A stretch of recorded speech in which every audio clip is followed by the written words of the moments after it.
breath is life, which tells me that's pretty important. When we stop doing it, we are no longer here. And so it is my opinion that it not only affects our physical well being, but also our emotional, mental, and spiritual health as well. Today we have Abbey Daw, my good friend. She is a breathwork coach, which is why I wanted to have her on today. I am not an expert in breathing. I know a little bit, but I would love for you, Abbey, to tell us everything you know, basically, about breathing. Why is it important? What is the science behind it? So I've learned so much about breath just in the last 4 years because I've been a mindfulness practitioner, yoga teacher turned somatic coach, meaning somatic is by and through the body. Everything through the body is somatic, just to be clear on that for those listening today.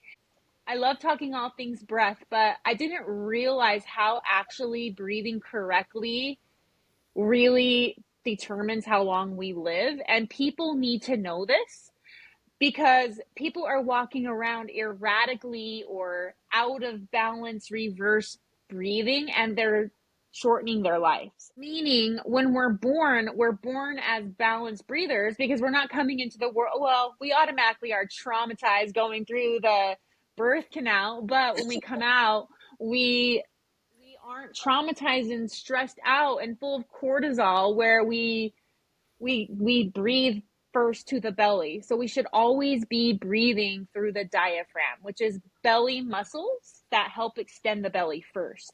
So breathing into the belly, then filling up the entire lung capacity, lower lobes and upper lobes of the lungs. And we breathe to our full capacity up until maybe 20s, 30s, and then we stop kind of breathing to our lungs. We only breathe to maybe a third of them because we stop sprinting, we stop moving as much. And so we also become stressed out with life and the anxiety of the world. Breathing balance for a lot of our lives, then we turn into out of balance reverse breathers by not breathing to the belly anymore. We actually become shallow breathers, or we just breathe to the chest. So we bypass the belly altogether, which is not good. And another way that I see people, and I know they're stressed, is when I watch them breathe, because I always look at every client and I first observe their breath. And I can always tell if somebody is stressed out just by the way they're breathing or how fast paced their breathing is. And a reverse breath would be, for instance, like normally you would take a breath into your belly and then up to your chest and exhale out. But what I see now is people breathing to their chest. Actually, when they breathe into their chest, they're actually pulling their belly in. So not only are they bypassing their belly, but they're sucking in, because we're always taught, oh, suck in, suck in, suck in. And we've trained our muscles to always be sucking in. But what we need to do is relax those muscles and use them to extend the belly. So we're not extending the belly anymore is basically what's happening. Is that, would you say, a more female teaching that does suck in? Or is it guys do this too? Well, I think for females, for sure, it's all about like, oh, suck in when we take a picture. Make sure we're not, spilling over, whatever. Also, too, that it would help my posture if I sucked in. Yeah, I care about looking good in life. And so we just want to suck in. We've been taught to suck in, but I tell people, relax your belly. And then they think they're relaxing their belly and they're not. They're still sucking in. And so they got so used to sucking in. Yes, men too. Most of us are not breathing correctly. And they're like, but I am relaxing my belly. I'm like, you're really not. You're not. You've trained yourself to pull in all the time that you don't even know how to relax your belly. Hmm. But we Well, need to be. I actually, you said 20s and 30s. I feel like when I was depressed, I wasn't breathing very well. I mean, I was depressed from the time I was very young, but I even noticed as a child that I didn't breathe very deeply.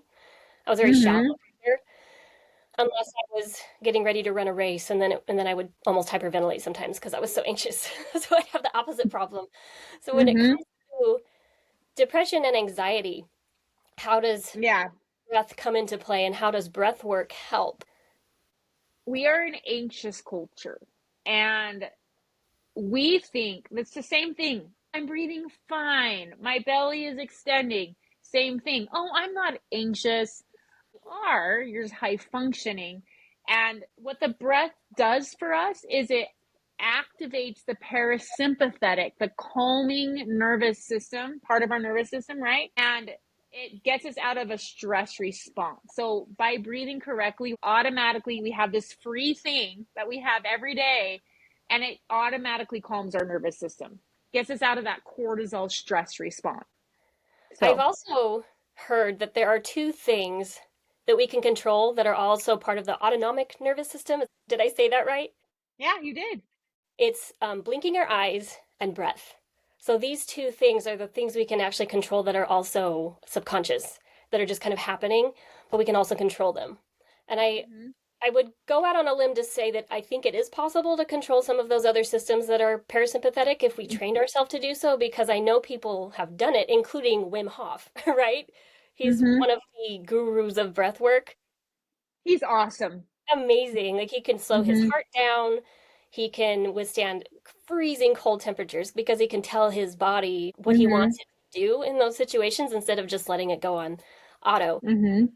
Again, when our systems are so damaged, traumatized, or our society at large is quite toxic in a lot of ways, Mm-hmm. and again, all of Mm-hmm. that stress, and our breathing is out of whack, it's not just enough to breathe. We have to intentionally breathe. And I know my dad talked about this when he was a teacher. In order to project, he taught himself to breathe through his stomach. So he actually was a really good breather. He had a really good projecting voice. I never did quite get that down. I'm still working Mm-hmm. on it. So, what does a breathing session do? Or what do you do in one of your breathing sessions? And how do people normally tell you they feel before and after? How can you tell that it's working? I can tell that it's working because I observe their breath, and what I first notice is how fast they're breathing. People are breathing way too fast. We're getting way too much oxygen. We're oxygenating our body too much. Sorry, Mm. that was a tough word to get out.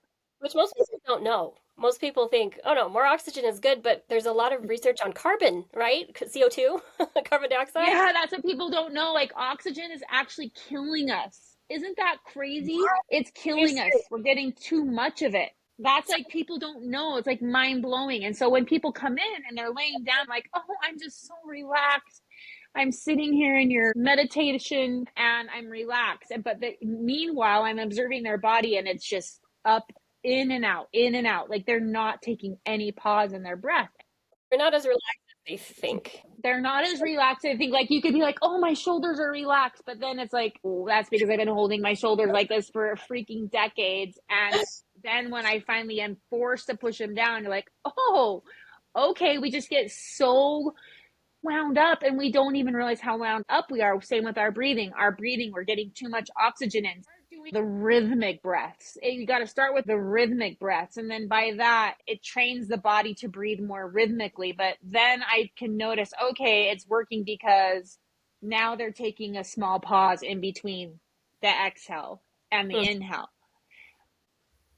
It doesn't happen overnight, but you can have an immediate change in the way you feel in your body just because when you breathe mindfully, the body responds and the nervous system responds, and it just tells you to get out of fight, flight, freeze mode, and it activates that calming side of the nervous system, especially, this is important, extending the exhale. When you extend the exhale out longer than the inhale, that's what calms down your nervous system and activates the calming part.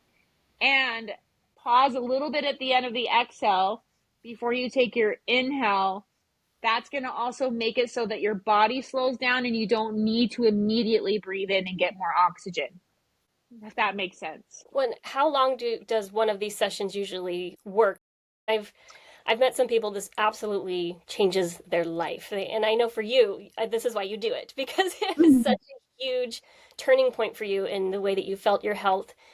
So I'd like you to talk a little bit to that as far as how often does it require, I guess, to get that training to where you're actually doing it on your own without having to get help to breathe.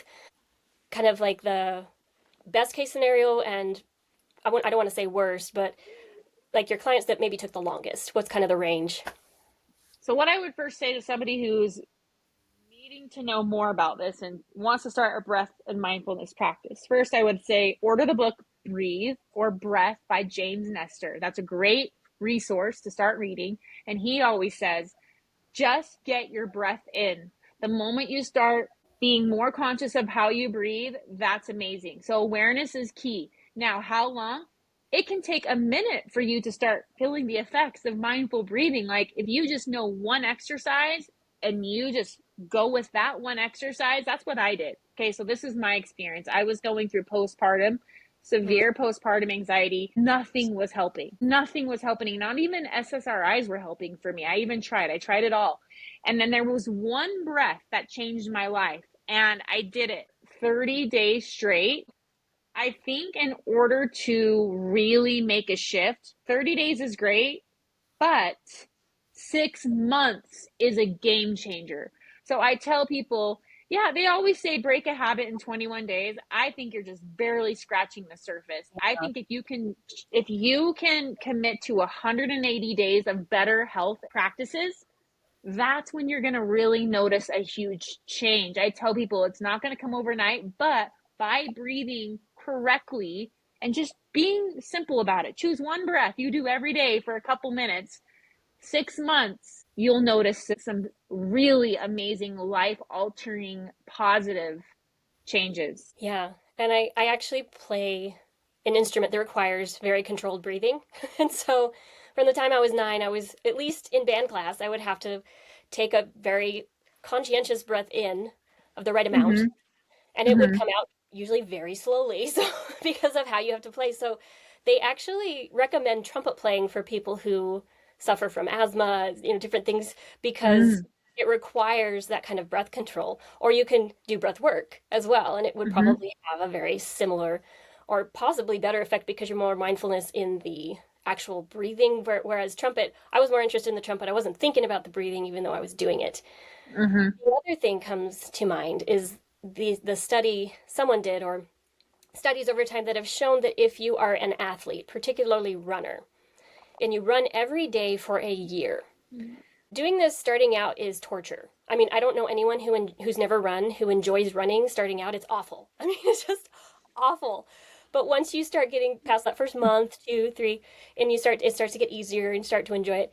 If you do it every day for a year, your body will know what it is to be a runner. And I'm not in shape right now, but if I wanted to get in shape, it would take me a few weeks because my body is so acclimated. Like it knows what running is and how to get in shape. And so if you run for that year and then you stop running for a year and you start getting back into it, it comes back very quickly. It's almost like if you run for that year, you are a runner for the rest of your life. Not that you're doing it all the time, but that it's in your system. You know how to do it. It comes back very fast. And I would imagine that's similar with learning how to breathe. If you kind of fall off the bandwagon, you get stressed again, relearning how to breathe again would come back more naturally if you're making it a practice on a regular basis, even if you fell off the bandwagon after 6 months. So I would say 100%, absolutely an amazing investment in your health just to commit for 6 months to make this a part of your life and to make that a goal to do, because again, it's not like after 6 months it would just stop working. You could revisit it from time to time, and if you're Abby, you'll do it every day for the rest of your life because you love it so much.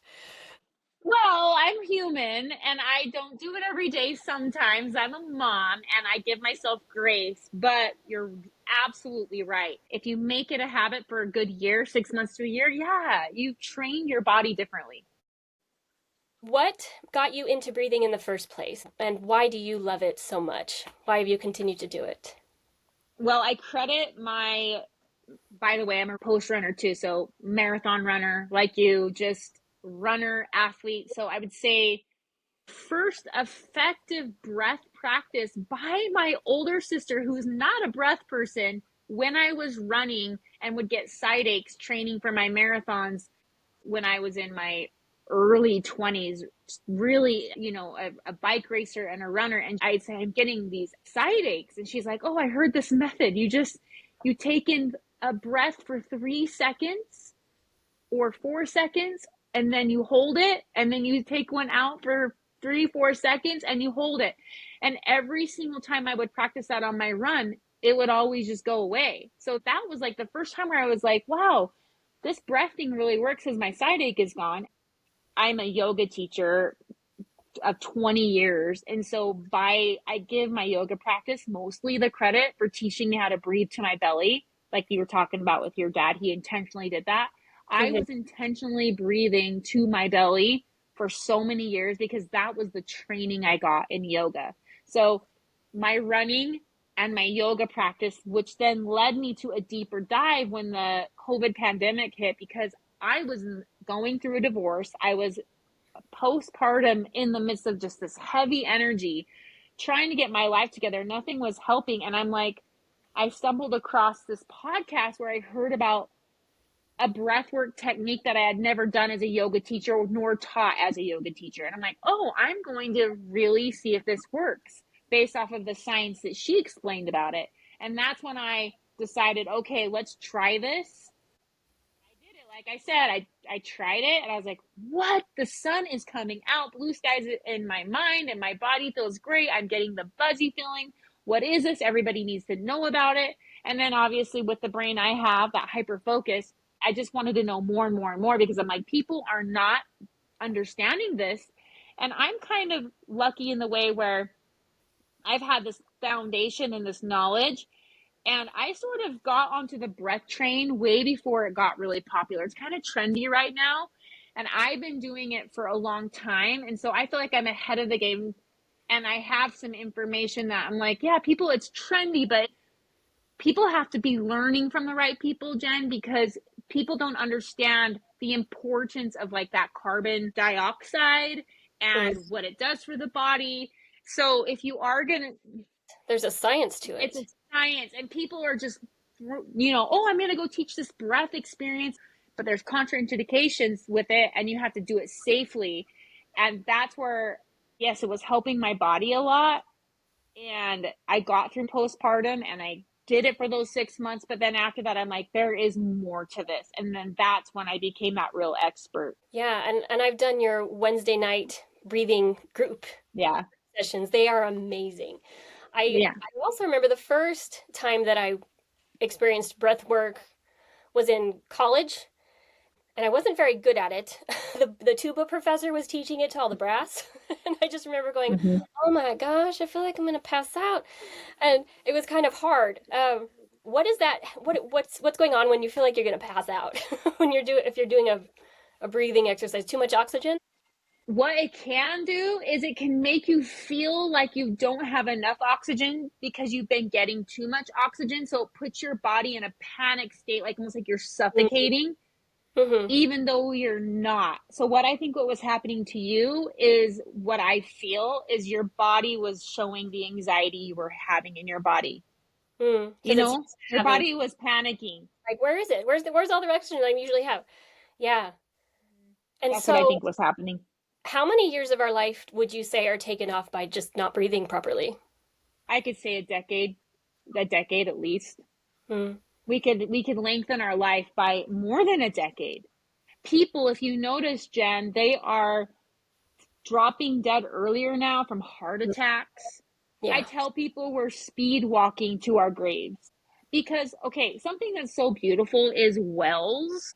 They are the longest living creatures, or one of them. I know there's like all these creatures in the ocean that live for so many years, but whales, let's just talk about whales. They live some for 200 years and they only take a breath once every 4 minutes. Their bodies are slow. They take intentional breaths and they are slow creatures and they live really long.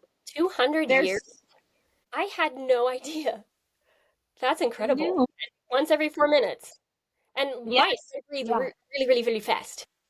And they live a year. They live under that. They are the fastest creatures and they are the fastest breathers and they live really short lives. Yeah. Interesting. We need to slow down. We are in the hustle culture and we think the more we get done, we're going to just, this is what we do. I could Mm. talk about this all day. We're just going to get up in the morning. We're going to drink our caffeine and then we're going to go get another latte at about 2 o'clock because we're starting to crash, right? Our blood sugars are all over the place. Our cortisol is all over the place. We're not moving enough. We're eating too much sugar. Oh, I'm just going to go home now. I'm going to just get into bed at 10 o'clock and I'm going to fall right to sleep.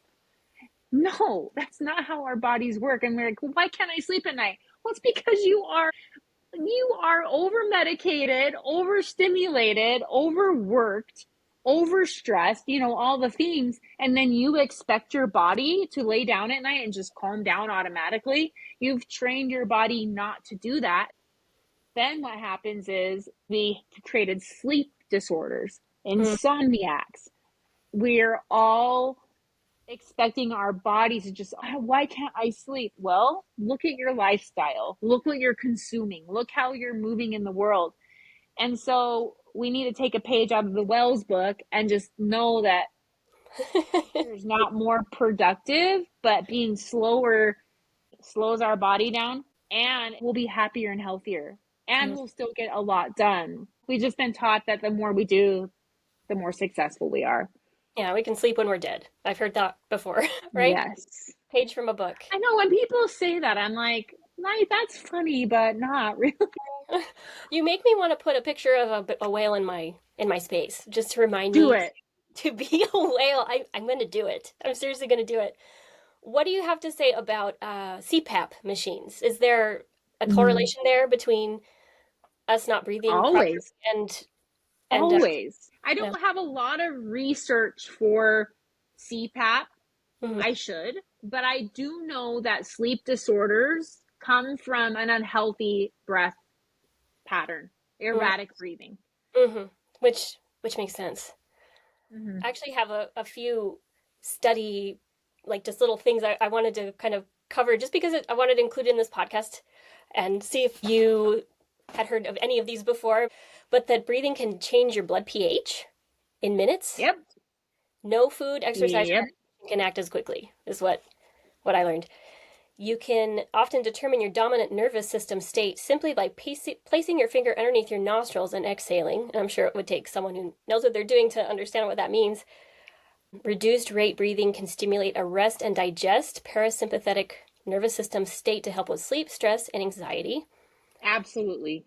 Rapid pulsed breathing stimulates a sympathetic nervous system response to increase energy, prepare for exercise, or boost the body's natural defenses, while Yep. diaphragmatic breathing massages the vagus nerve, which is really important for healing from depression, and reduces heart rate, lowers blood pressure, and reduces stress. And what were you going to say? That's it. Well, did you research anything with breathing strictly just through your nostrils and what it does for us? No. Nasal breathing. People are like, well, I do nasal breathe.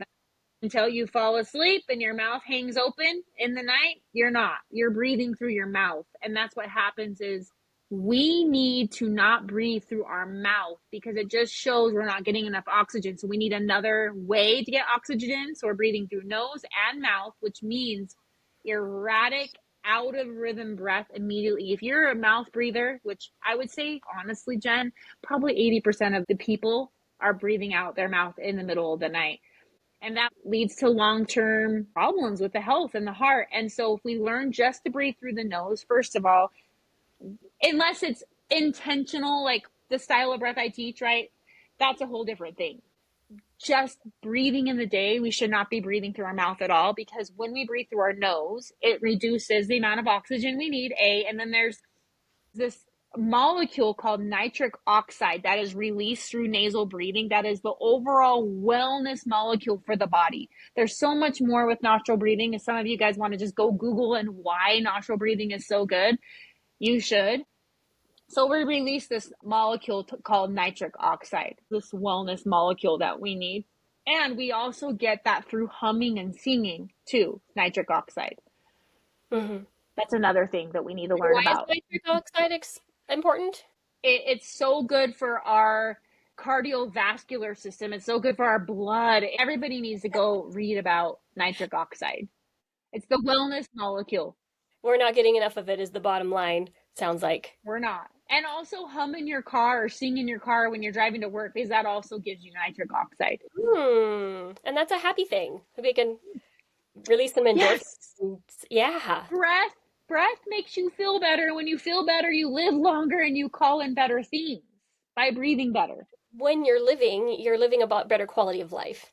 And I think that's what people want. At least I do. Like I would be I mean, it's not, I think we can have it all, but I would rather live a short life feeling healthy than live a Yeah. super long life feeling sick, even if I could prolong it with prescription drugs. So Mhm. it's not worth it to me to But go that route. I want to die a natural death, and whatever that looks like, we'll see. But I love Mhm. the natural ways that we can keep ourselves healthy. It's so you wake up in the morning wanting to wake up in the morning. Yeah, but I wanted to clear something for people that might be a little confused because I said, oxygen's killing us. And so they might be like, well, why are we breathing, then doing breath work if oxygen's killing us, right? Right.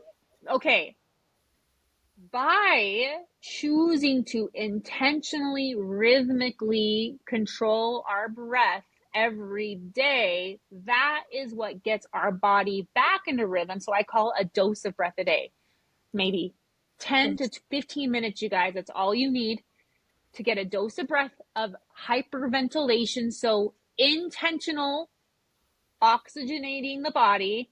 Then when you do that rhythmic intentional breath time, that's when after that you've built those muscles like you do in running, and then you're teaching your body on like default setting to go into a rhythmic slower state. So you Mhm. intentionally breathe in the oxygen to intentionally slow down the body and get your body to get into a better rhythm.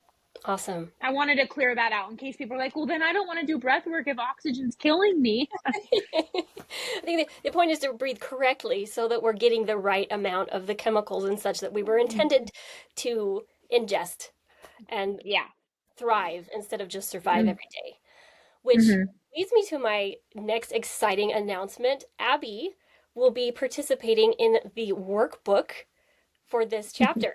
She's going to be offering a free session essentially in this workbook. And then if you want to subscribe to more of her sessions or buy more of them or do her group sessions or even an individual session with her, her individual sessions are awesome. She also does Reiki, and you can do Reiki remotely. And she does a fabulous job. I always feel so much better after working with you. So, anyone who's Right interested, back at you, though. You're talented too at what you do, by the way. So, thank you. Thank you. So get the workbook, take advantage of this offer, and then work with Abby some more if you feel like this is a route that you want to take. Lastly, I want to ask you, because I ask this of everyone who I interview, can you describe what you think surrender is, as well as how it is applied to you in your life? Is there a moment that you experienced a change of heart, soul, that moving forward everything was different because you chose to let go of your previous self? yeah, a surrender is a word that I've felt has had so many complexities for me as a mindfulness teacher because I get that asked a lot like, what is surrender? And quite frankly, it's taken 43 years of my life to really understand what surrender is. And what I first will say about surrender, you guys, surrender is just about relaxation into the heart. So I say, if you want to surrender, place your hands on your heart, as simple as that, and feel that you have a heart and close your eyes. And now it's like the transition from the head to the heart. So I say, tell people by moving to your heart and relaxing it. And a great way to do that is by having gratitude. Gratitude will help you surrender because gratitude is presence, because we're not thinking about all the other things on our plate and all the things that could go wrong all the time. So I tell people surrender is gratitude. Surrender is present moment. Surrender is relinquishing control and just being in your heart, like being in your heart and being in relaxation. So what breath does is it gets you into a natural state of turning off the default mode network in the brain. So think of it as like the CEO of your brain and taking that and switching that off. That's surrender, because then you're not in the saboteur, you're not in the fear.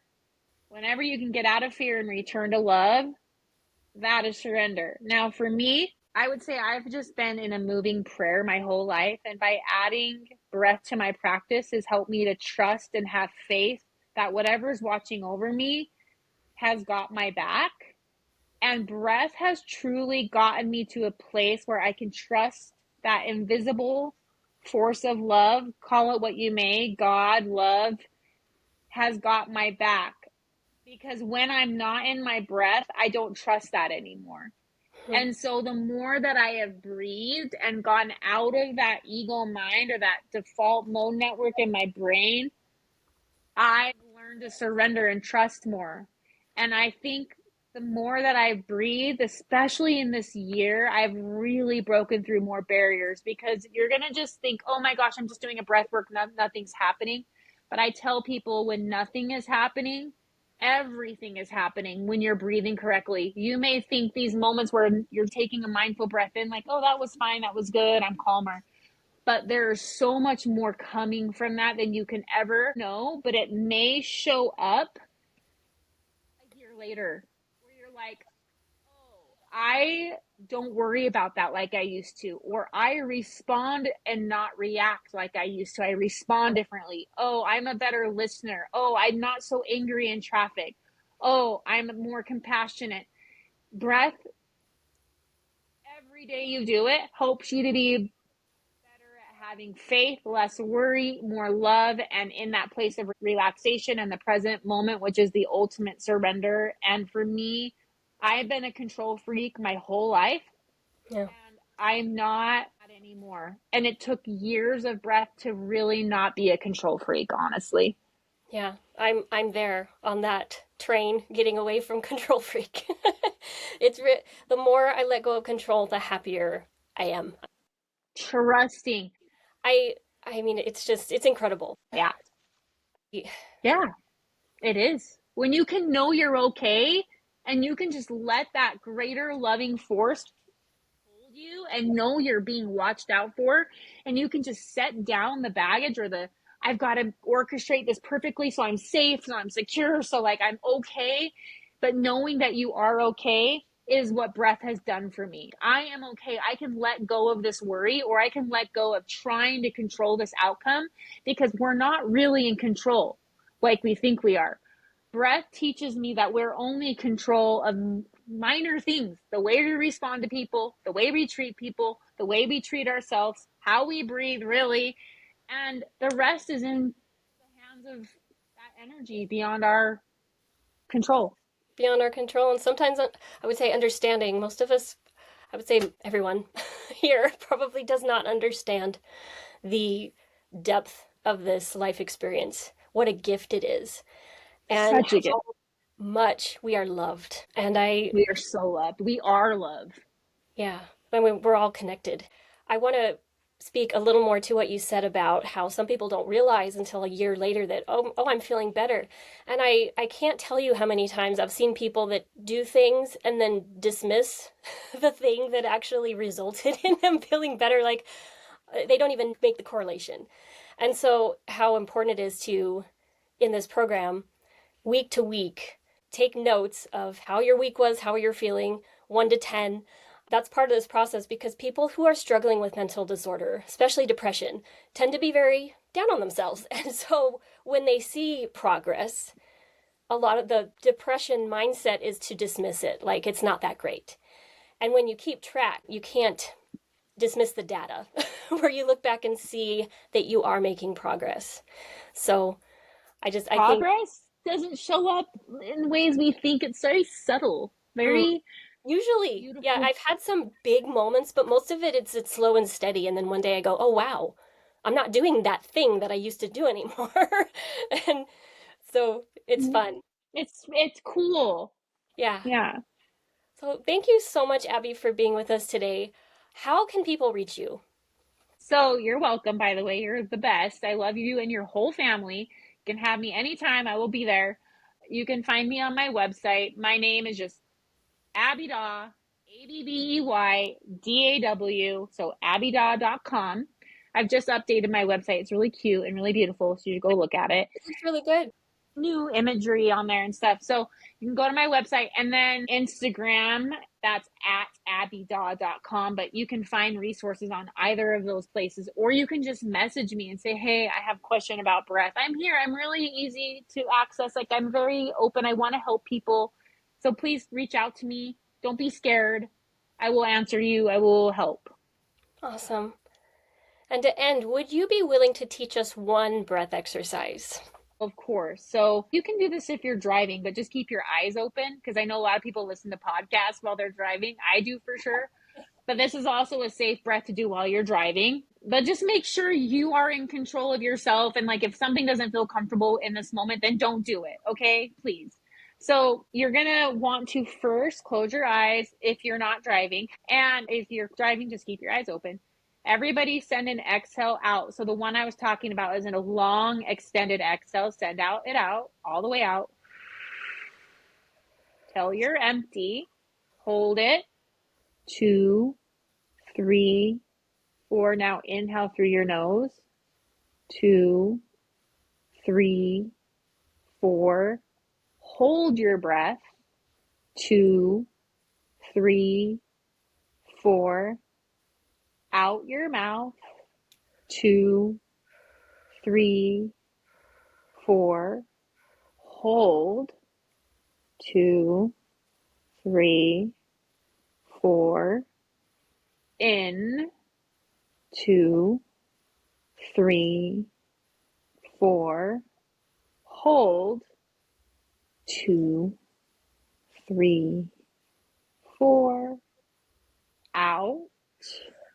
2, 3, 4. Hold. 2, 3, 4. In. Last one. 2, 3, 4. Hold. 2, 3, 4. Out. 2, 3, 4. Hold. 2, 3, 4. Now take a big breath in and then sip again. Yep. And then out. So we did that for about a minute, right? I want everybody to just know you can change. Jen, do you feel different after Oh, 1 minute? when I started, I noticed immediate difference. Just the first breath, my whole system just kind of I'm very sensitive energetically, so I could feel everything just kind of twinkle down to my toes and leave. It just felt really, really, really good. That's safe for everyone. If you're pregnant, if you have like a terminal or chronic disease, like something like that, it's safe. In 4, hold 4, out 4, hold 4. And then at the Just end, do that. sorry, do you inhale the through your nose or your mouth? Like one So, nose. nose. So, full inhale and then a sip at the end. And the reason why I like that breath, because that one's a really fast acting, like, let's get you out of stress breath. So, when you go, that's a good one. Full inhale, sip, get you out of any stress response. How many breath exercises do you teach? What is your So many.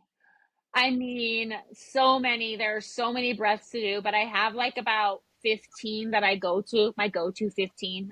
I do mm, pranayama. What's pranayama? That's a limb of yoga.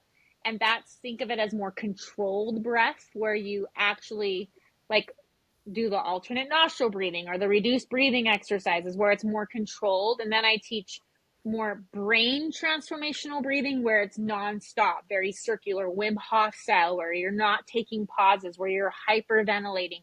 mhm. That's another style of breath that I teach that I love for more like of a buzzy transformational experience. Cool. So there's lots, Yeah. basically.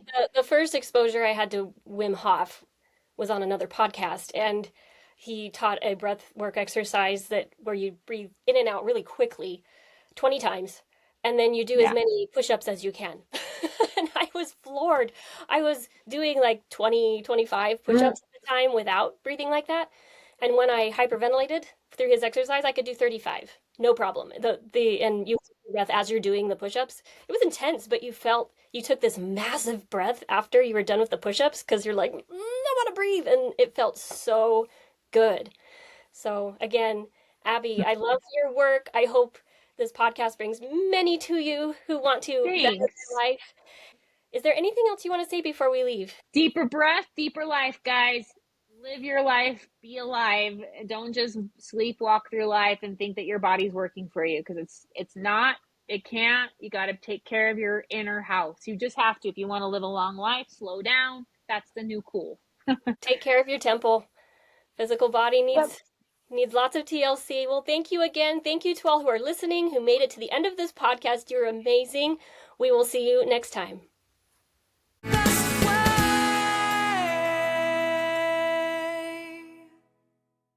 If you are new to this podcast, please go watch all of the hashtag introduction videos first, and then consider downloading the Overcome Depression workbook. Links in the description. The content in this podcast is based on my own personal beliefs, is for informational purposes only, and is not intended to substitute for medical advice, diagnoses, or treatment. Please refer to the full legal disclaimer in the description.